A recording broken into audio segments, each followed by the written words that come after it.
Let's talk. আমি যতদূর জানি তোমার বাবা ফুটবলার ছিলেন এবং মা বোধহয় স্কুল টিচার ছিলেন। অ্যাবসলিউটলি, আমার বাবা একজন ফার্স্ট ডিভিশন ফুটবলার ছিলেন, ফুটবল কোচ ছিলেন।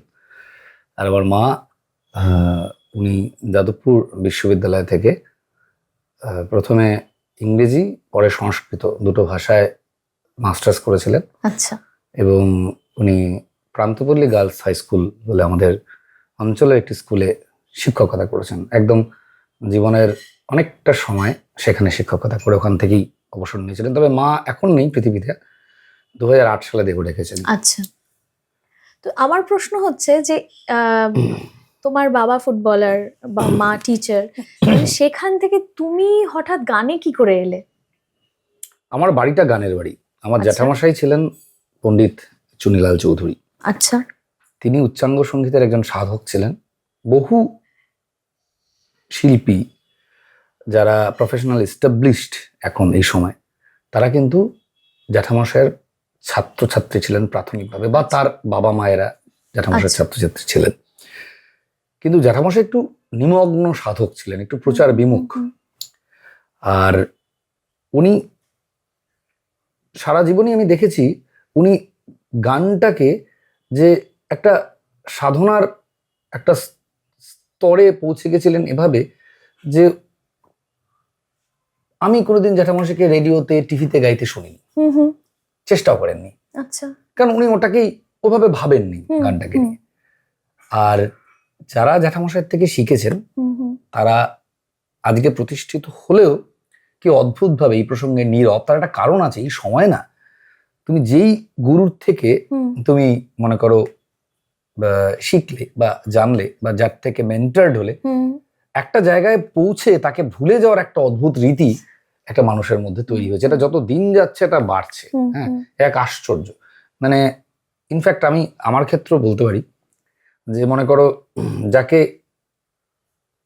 নিয়ে এলাম, যাকে তৈরি করলাম ভালোবেসে, 2 বছর পর একটা কাঠামো, একটা দরজা পেরোনোর পর সে ঘুরে দেখলো না।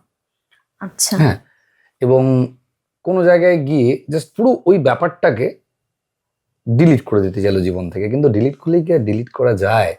তার তো নানা রকম তার সঙ্গে বেশ কিছু স্মৃতি, বেশ কিছু অনুষঙ্গ রয়ে যায়। তবে যেটা যে মূল প্রসঙ্গে আসে, যেটা হচ্ছে তো জ্যাঠামশাইয়ের থেকে গান বাজনা আমি কিছু শিখিনি, কিচ্ছু শিখতে পারিনি। আর শিখিনি কারণ আমার সেই সময় ওই গান বাজনা ভালো লাগতো না। আচ্ছা। একদম ভালো লাগতো না। তবে হ্যাঁ, শুনেছি প্রচুর।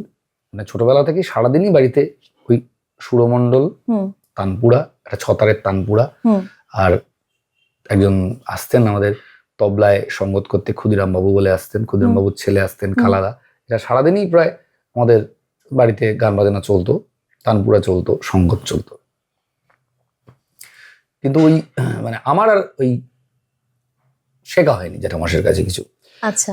আর পরবর্তীকালে অবশ্য আমি স্বর সুর চিনেছি অন্যভাবে। আমি আচার্য জয়ন্ত বসুর কাছে কিছুদিন, খুবই স্বল্পকালীন, বছর 3-এর মতন ওনার। সেটা কোন মানে কত বছর বয়সে? সেটা অনেক পরে, মানে তাও মোটামুটি রক থেকে ফোকে ট্রানজিশনের মানে কোন সময়, মানে কলেজ জীবনে বা কলেজ জীবনের ঠিক পরপর সময়, যখন মনে হয়েছে যে এবার আমার একটু। তার আগে তাহলে রক মিউজিক শিখতে গেলেও তো একটা ধরো মানে গানের একটা মিনিমাম তো কি শিক্ষা, গান। আচ্ছা। জ্যাঠামশাই থেকে গান। দেখো এই যে একটা প্রসঙ্গ, এই যে আজকে এই যে গিটার বাজাই বা দোতারা বাজায় ইলেকট্রনিক টিউনার, হ্যাঁ, তুমি দেখবে কেউ সা ধরে টিউন করে, ইলেকট্রনিক টিউনার, ভুল হওয়ার কোনো জায়গায় নেই।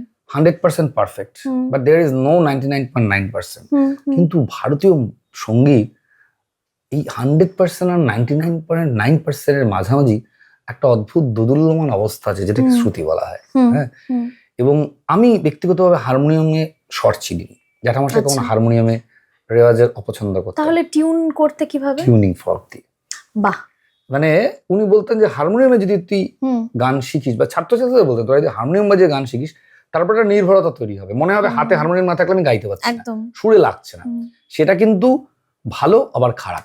ওই যে সাপোর্টটা নেওয়া কারোর জন্য ভালো, কিন্তু দেখা গেছে জানো তো মেঘলা, ওই সাপোর্টটা অনেক ক্ষেত্রেই সাইকোলজিক্যাল ডিপেন্ডেন্সি চলে আসে, যে আমার হাতে হারমোনিয়াম থাকলে, ওটা কিন্তু হারমোনিয়াম মাইক নেই, আমার পাতে আঙ্গুলটা পৌঁছলে আমার গলাটাও পৌঁছাচ্ছে, Right. একটা সাইকোলজিক্যাল প্র্যাকটিস। Right. কিন্তু জ্যাঠামশাইরা, আমি দেখেছি সেই সময় যারা যারা ছিলেন, জ্যাঠামশাইদের যারা যারা আসতেন সঙ্গে, বলতেন short chain, short chain, short chain, নানা রকম গান বাজনা চলছে, সাটা দেখতো কোনটা সা, ওই অভ্যেসটা, মানে ওই শর্ট চেনের টিউনিং অভ্যেসটা ফর্কে একবার হিট হিট করলে যে রেজোনেন্সটা তৈরি হয়, সেটার রেফারেন্সে টিউন করতেন। মনে করো টিউনিং ফর্কটা ইউজুয়ালি সিতে পাওয়া যায়, 440।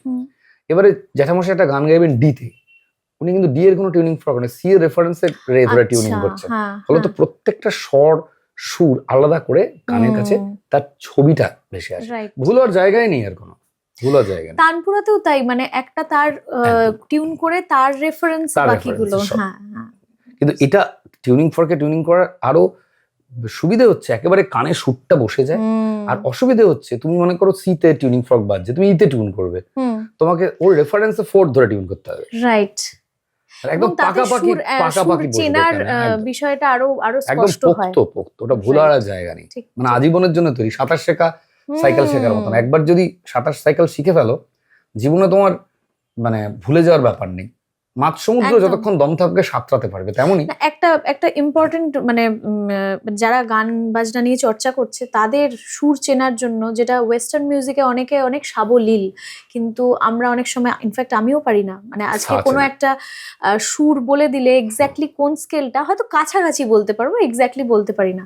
তো তোমার কথা শুনতে শুনতে আমার যেটা মনে হচ্ছিল, এই টিউনিং ফর্ক বা এরকম ভাবে যদি নিজের কানটাকে ইয়ার ট্রেনিংটা করা যায়, যে ওই একটা রেফারেন্স ধরে বাকিগুলো, তাহলে এই বিষয়টা, কনসেপ্টটা আরো মানে ভুলের জায়গা নেই। তোমাকে একটু আগেই বলছিলাম, সাঁতার শেখা, সাইকেল শেখা, সুর চেনা, একবার যদি যেন ভুলের জায়গা নেই। রাইট।